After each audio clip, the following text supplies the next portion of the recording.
Po sigurisht në vitet e fundit ka një rritje ekonomike e qëndrueshme e Republikës Kosovës, por është e mjaftueshme jo për faktin që ka një rritje mesatare në 3 vitet e fundit rreth 4%, apo vitin e fundit ka rreth 3.8% dhe kjo sigurisht nuk garanton një zhvillim ekonomik. Edhe investimet e huaja, edhe rritja ekonomike lën për të dëshiruar në Republikën e Kosovës për faktin që aktualisht Kosova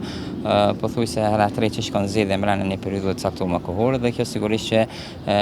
përçon një imazh negativ të investitorëve të huaj, njëkohësisht edhe çështja e trazirave në veri, kjo ka ndikuar që Kosova të jetë pjesë e lajmeve botërore si vendi jo stabil dhe sigurisht që nuk është e kënaqshme.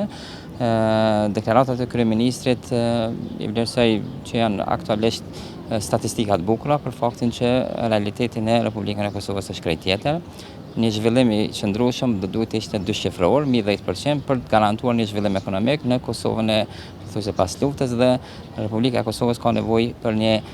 investime të jashtëzakonshme të huaja sepse i plotëson gjitha kushtet, por aktualisht kemi jashtëzakonisht pak investime kredibile të cilat ndikojnë në jetesën e qytetarëve. Po sigurisht çdo vit ka rritje të investimeve dhe kjo është normale, janë rritje të vogla, për llogaritje dikon 2024 rreth 800 milion euro janë investime, po sigurisht që është edhe kjo shumë e vogël, tashmë ka kaluar mbi 1 miliard, por duke marrë parasysh gjeografinë e Kosovës, karakteristikat që ka Kosova, fuqinë punëtore,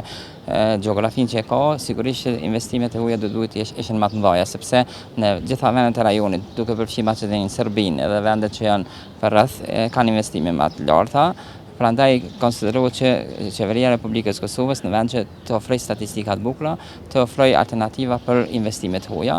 Këtu kemi ditë ose muaj më parë kemi pas në daljen në tregun e hapur dhe bizneset vendore të paktën kanë paguar dikon 250% kostot e energjisë elektrike më shumë dhe kjo sigurisht që tram edhe investitorin e huaj kur e din që një